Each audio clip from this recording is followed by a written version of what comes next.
पहाड़ों का शुमार इन इंतजामात में से होता है जो इंसान को जमीन पर उतारने से पहले किए गए थे। ये वो कील हैं जिससे कुदरत ने जमीन का तवाजुन कायम रखा है, जिसका सबूत कुरान पाक में है, जिसमें रब्बे कायनात ने खुद फरमाया है, क्या हमने जमीन को बिछोना नहीं बनाया और पहाड़ों को मेखे। इसी तरह एक और जगह फरमाया गया है, और हमने जमीन पर लंगर डाले ताकि ये लोगों के बोझ से हिले और ना ही झुकने लगे। ये पहाड़ जितने जमीन से ऊपर दिखाई देते हैं, इससे कई गुना ज्यादा जमीन के अंदर है। मैंने यहाँ पर आपको महसूस किया है कि हर जगह की अपनी एक वाइब होती है ना, वाइब। मुझे ऐसा फील हो रहा है कि पहाड़ों में आके आप बहादुर हो जाते हैं, यू बिकम ब्रेव। मेरा ख्याल है कि फितरत के जब आप करीब होते हैं तो you just experience different kind of emotions altogether. Like यहाँ पे इतना solace है, इतनी खामोशी है, और कहीं से आपको किसी झरने की आवाज सुनाई देती है, तो आपको एक छोटी से छोटी चीज का एहसास होता है। मतलब इतनी खामोशी होती है यहाँ पर। And this is altogether a different feelings. मेरा ख्याल है कि इसको समझने के लिए कि what exactly I'm talking about, आप यहाँ विजिट करें एक दफा। मुझे तो ये फिक्र हो रही है कि when I'll go back, how I will reconnect with that world there.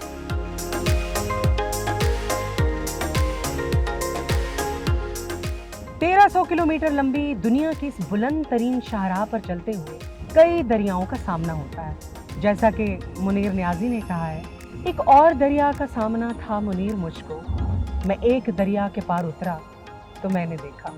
इन पहाड़ों की गोद से कई दरिया निकलते हैं, जिनमें सबसे काबिल जिक्र दरिया है दरियाए सिंध। जी हाँ, दरियाए सिंध। यूं तो अमेज़न दुनिया का सबसे बड़ा जंगल और नील दुनिया का सबसे लंबा दरिया है, लेकिन फादर ऑफ रिवर्स दरियाए सिंध को ही कहा जाता है। जिस तरह एक बाप अपने बच्चों की रहनुमाई करता है जब तक जिंदा रहता है, बच्चों की तकलीफें अपने ऊपर ले लेता है, बिल्कुल इसी तरह दरियाए सिंध यहीं से कई छोटे बड़े दरियाओं को खुद में जम करता हुआ पूरे पाकिस्तान को सैराब करता है और बिलाखिर बहीरे अरब में जाकर गिरता है। इसी दरियाए सिंध ने दुनिया की दो इब्तदाई और अजीम तहजीबों मोहनजोदाड़ो और हड़प्पा को जन्म दिया था। वैसे तो दुनिया में तहजीब का आगाज दजला और फुरात की वादी से हुआ था, लेकिन सिंध की तहजीबों के आसार आज भी मौजूद हैं और इन पर आज तक तहकीक हो रही है।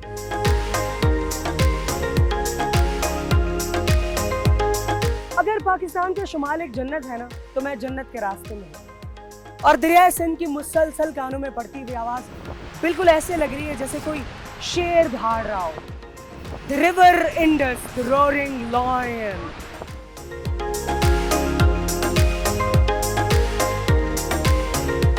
When you just stand here and look around, क्या नहीं है यहाँ पर। ऊंचे बुलंदो बाला पहाड़, ये अजीम पहाड़ी सिलसिला है। दुनिया की दूसरी बुलंद तरीन चोटी K2 भी इसी पहाड़ी सिलसिले का हिस्सा है। अजीम पहाड़, बहते दरिया, खूबसूरत वादियाँ, झरने, आसमान, serenity, peace, everything is here, everything. This is beautiful beyond words.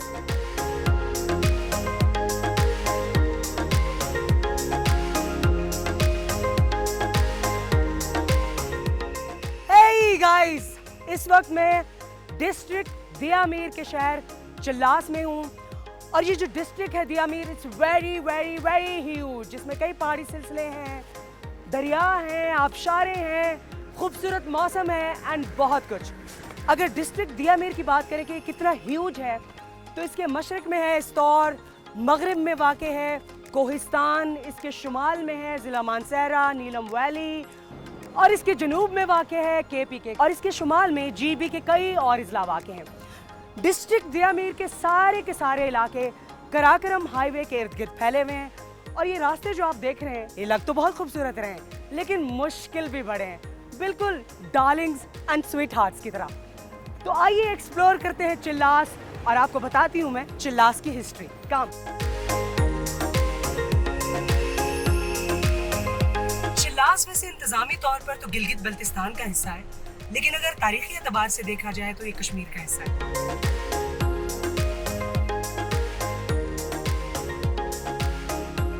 Chilas शहर कोहे कराकरम, जिसे शाहराए रेशम भी कहा जाता है, ये उसके किनारे पर आबाद है और यहाँ के जो मकामी लोग हैं वो शिना ज़बान या फिर उर्दू ज़बान में बातचीत करते हैं और यहाँ के मकामी लोगों को इंडस कोहिस्तानी कहा जाता है।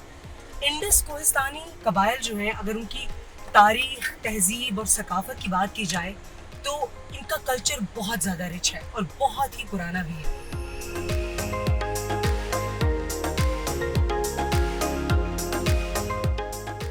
और अगर इंडस कोहिस्तानी कबाइल के रस्म व रिवाज और सकाफत की बात की जाए तो ये कबाइल अपनी एक अलग शनाख्त और पहचान रखते हैं। अच्छा, इस रोड पर जिस वक्त हम जा रहे हैं, सीधे अगर नॉर्थ की तरफ चलते जाएंगे तो ये रोड हमें कोहे हिमालय की पहाड़ियों पर ले जाएगा, लेकिन अभी हमने कोहे हिमालय की पहाड़ियों पर नहीं जाना, क्योंकि रास्ते में बहुत सारे खूबसूरत मनाजिर आएंगे जिनको ना सिर्फ हमें देखना है, एंजॉय करना है, उनको दाद भी देनी है।